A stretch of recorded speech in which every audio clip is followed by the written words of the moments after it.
Hi, Pat the podcast editor here. What does it really take to be an influencer? Today, former top 100 digital marketing influencer Dan Knowlton and his brother Lloyd are discussing the topic of influence, and why there's more to influencers than just selling teeth whitening kits. If you're a marketer, if you're a business owner and you want to sell more of your products, grow your business, you need to be doing certain things to know how you can influence more people. We're also going to cover the positive steps you can take to build your influence, allowing you to better leverage the things you want in whatever industry you're in. And my thing is, understand you could do this at any level. You don't need to have 1 million followers online to have enough influence to help you achieve what you want to achieve. So what can you do starting today to grow your status as an influencer? Stay tuned to find out. Right, let's get going. This is episode 62 of the Business Anchors podcast. We're just a couple of business anchors. Welcome to the Business Anchors podcast. This jingle is slightly too long. This jingle is slightly too long.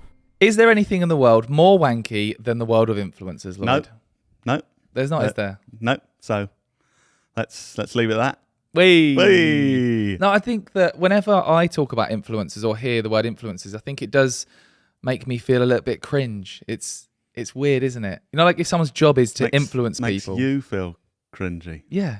We're the cringiest guys I know already. So does it make you feel cringy because you are an influencer? Well, I remember I used to have in my bio for all my social accounts, top 100 digital marketing influencer, which sounds so... So you labelled yourself an influencer? No. Let me just justify that. Who put it in the bio then, mate? Someone put me on a list that said I was one of them. Did you give them your login details to put it in your bio? No, I did actually write that. Yeah.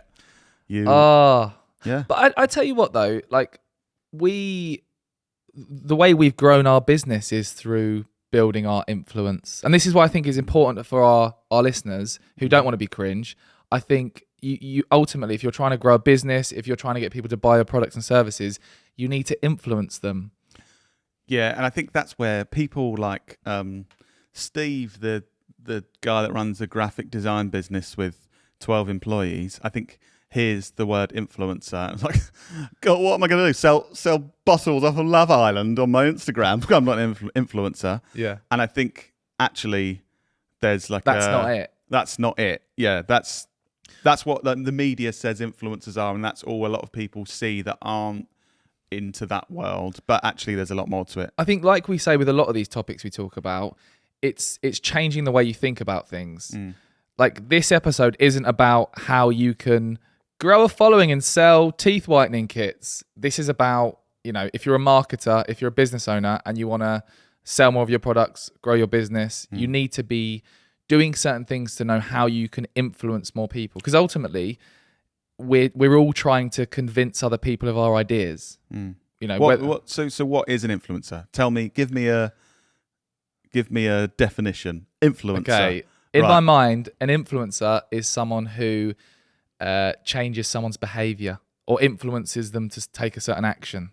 So Steve, the managing director of the graphic design business, could influence you to choose his team's style of design for your next launch of a something rather than someone else's. Or Sandra, who wants a job at Knowlton, can influence us in her interview to want to hire her by the way she presents herself and the evidence she gives that she can do a good job. Yeah. So it's the difference between the media's thing of an influencer is you have this audience on TikTok or Instagram and you make them buy these shitty things. Yeah. Whereas actually we're you can thinking be of it an influencer on a different scale of there's a group of people, whether that's 10 people who are part of the decision-making process of who's going to get hired for the job I want, or there's 2,000 people that might work with me in East Sussex on my graphic design. And this isn't about, this episode isn't about how to become an influencer. It's how to build your influence in your industry. Because just like we've done, again, whenever we come up with these topics to talk about, we analyze our behavior and what we've done well and what we haven't done well and talk about it. And one of the things I feel we have done quite well at is from nothing, building our influence. Even I think a lot of people over the years have thought that we're a lot bigger than we are because we've built up a persona of a company that's doing quite well. And that's why a couple of days ago, we were at the Ivy in London at a book launch. We were. Because we were mentioned in the book using this exact tactic. It's a book called Agencynomics we've spoken about it before, Spencer and Pete.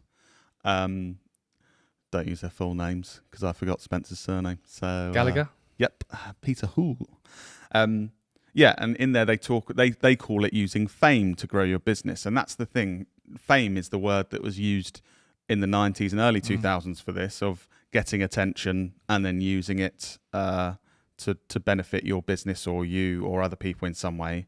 And now people call it influence and influencers and that kind of thing. And there's certain things you can do that we're going to talk about in this episode to build your influence. And again, looking at what we've done well. I remember the first thing we did to even, because when you're starting out, no one has a clue who you are. It's me. Oh, I'm Dan. I help your business, like you always say. No one knew what we did.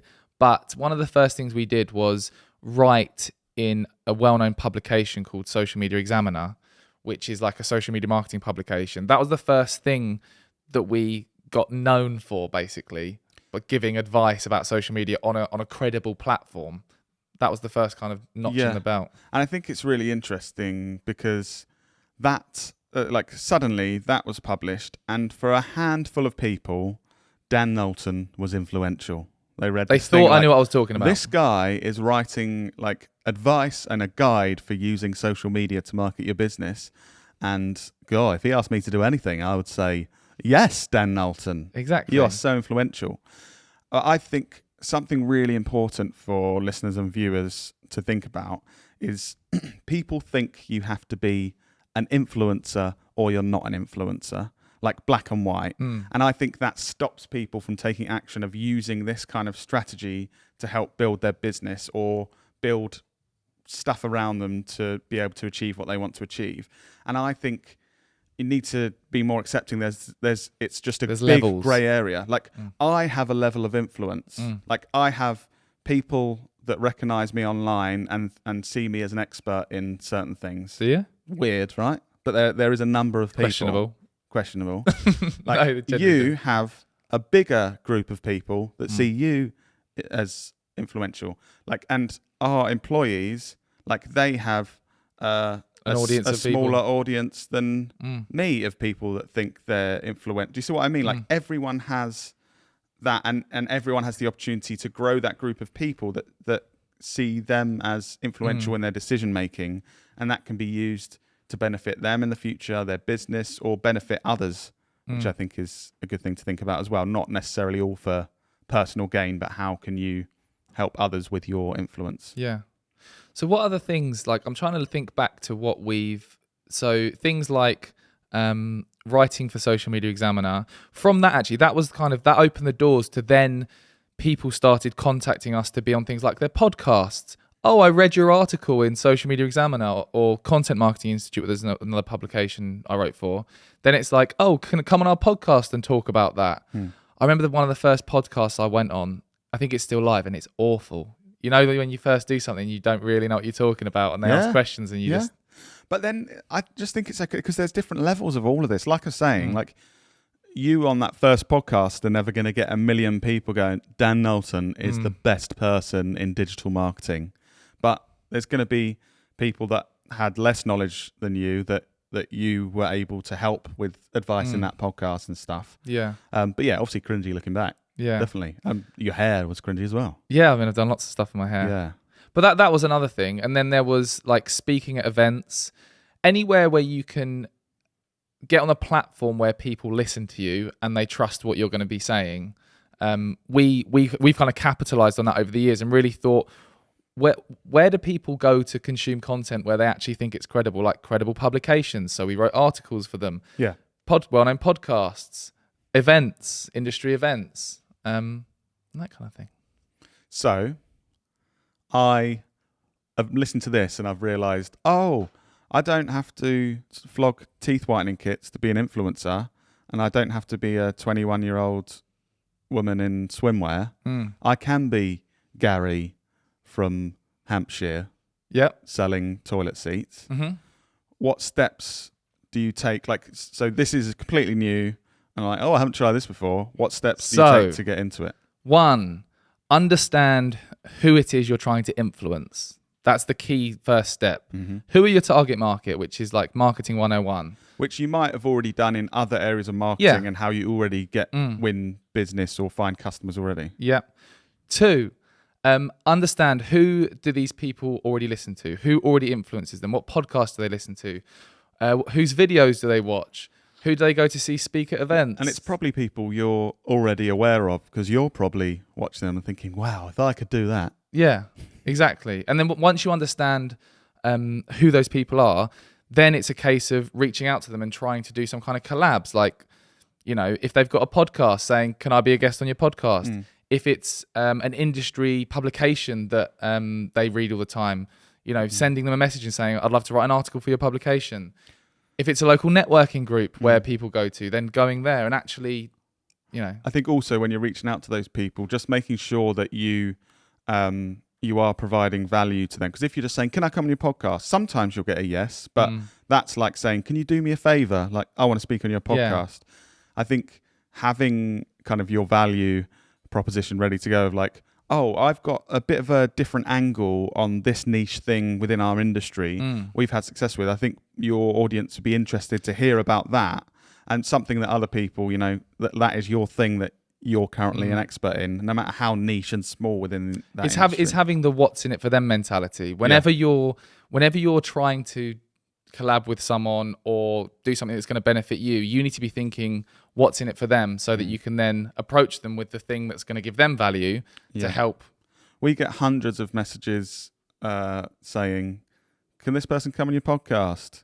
And it's like, it's so clear that it's just they're trying to promote something. They're trying to sell a course or they're trying to sell a book and stuff. And it's like, rather than people building a relationship with you and like, oh, I've got this really interesting thing to talk about that genuinely your audience would like to hear. It's that long-term approach again, isn't it, that we always speak about, that you're not going to suddenly generate loads of sales instantly, but doing this over time, it's gonna work out. Yeah. Influencers and influencers. Weird. Okay. So to summarize, understand who your target market are, know who they listen to already, and then actually reach out to them to start collaborating and creating content on this. My thing is understand you could do this at any level. You don't need to have 1 million followers online to have enough influence to help you achieve what you want to achieve. We've got relatively low numbers of listeners on this podcast compared to all the biggest podcasts in the world, but we have enough of an audience that care about what we say that helps us grow our business significantly and makes us happy and allows our team to do all the great work we do. Love it. Thanks for listening, guys. Love you all. See you next week.